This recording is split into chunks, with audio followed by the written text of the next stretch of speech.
Well, greetings again everyone, and it's new product announcement time from Sigma Optics. I have absolutely no idea what they're going to present to us today, but whatever it is, I'm assuming it's more important than just a bunch of new UV filters, because they've flown me and a bunch of other journalists from all over the world to their headquarters here on the outskirts of Tokyo to find out what they're about to unleash on the world. So let's go inside, take a look around and see what's going to be announced.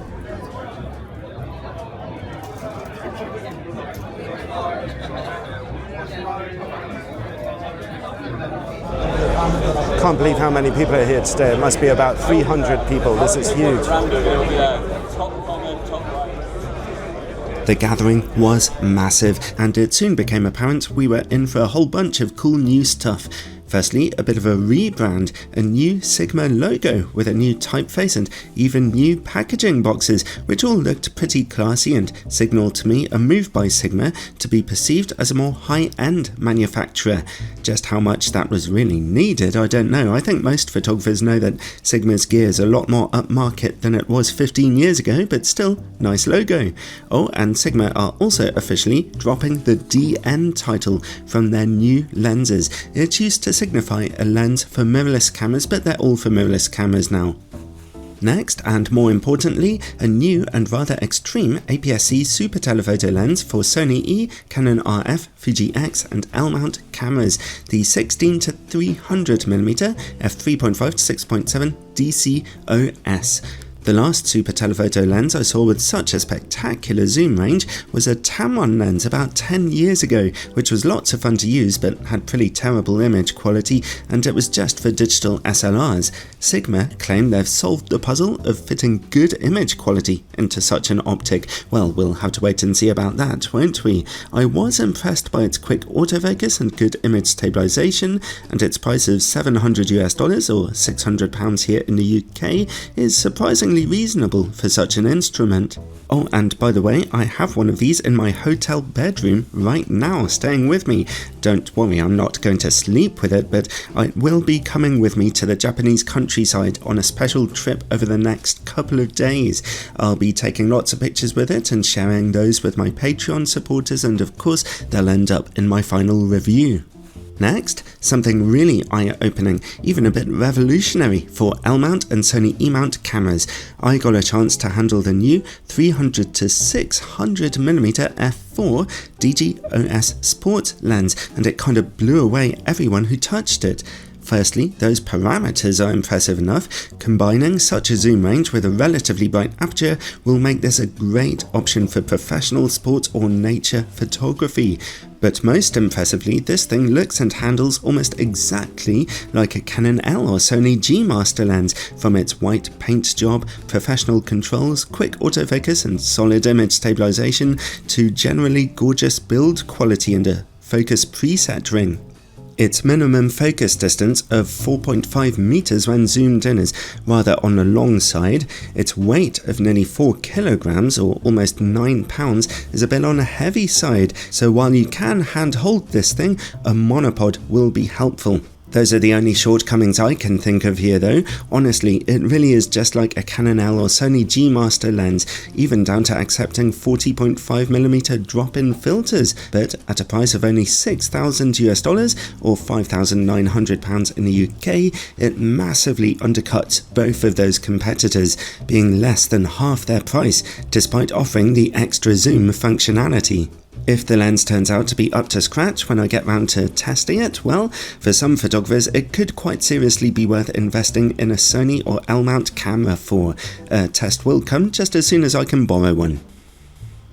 And finally, of serious interest to a lot of people, a new camera, the Sigma BF, which apparently stands for Beautiful Foolishness, which I love.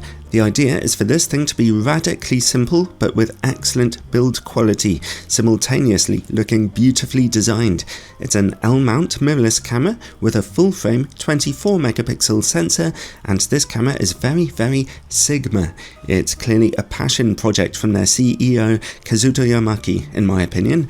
It's the first in the world to be machined out of a single block of aluminium, lithium, a process which takes 7 hours, and it's available in black or in this rather hot silver finish.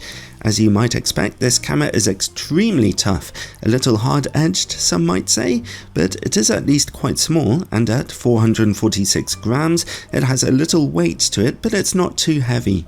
Its price, by the way, will be $2,000 US. The idea is for this to be a real simple, intuitive camera, the kind that's easy to learn to use while still being small enough to easily take anywhere with you. And something else really cool is that Sigma are re-releasing their I series of lenses in matching silver bodies, which I noticed have just a little edge of a rainbow coloured reflection to them, which looks great. Despite it primarily being intended as a photographer's camera, it will also be capable of shooting 6K video footage. The camera has lots of interesting features and some outright quirks to it. It's powered by a unique lithium-ion battery, which is replaceable, handy. It doesn't accept memory cards, instead having 230GB of internal storage accessed through a USB-C port. I really love to see that on a camera with more casual intentions, although of course it will put off sports and event photographers who want the peace of mind of 2 card slots instead. It doesn't feature a hot shoe, on-sensor image stabilization, or a mechanical shutter, but in all fairness, if you want a radically small camera at a decent enough price point, then that is the kind of price you have to pay for it. It also has a base ISO of 320, a maximum burst speed of 8 frames per second, and it has some gorgeous looking color profiles to it as well.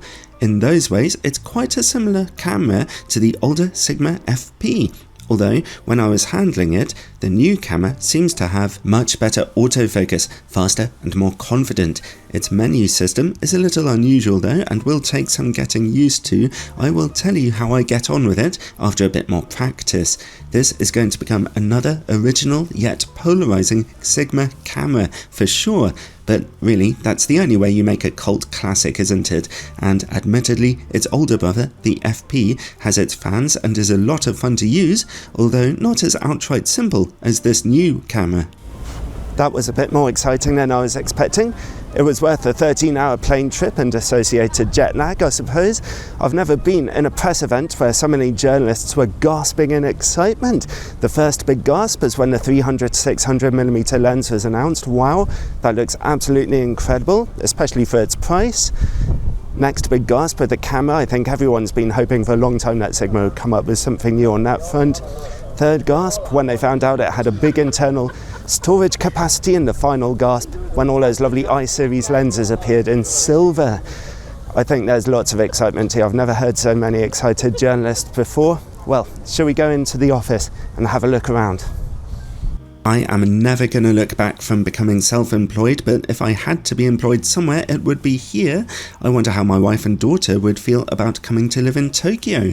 Anyway, I'm unbelievably excited about those 2 lenses and cautiously optimistic about the camera, although however it turns out to be, you gotta love its originality and simplicity and beautiful good looks. Until I get around to some full-on testing though, that is it from me for now. Sayonara, minasan.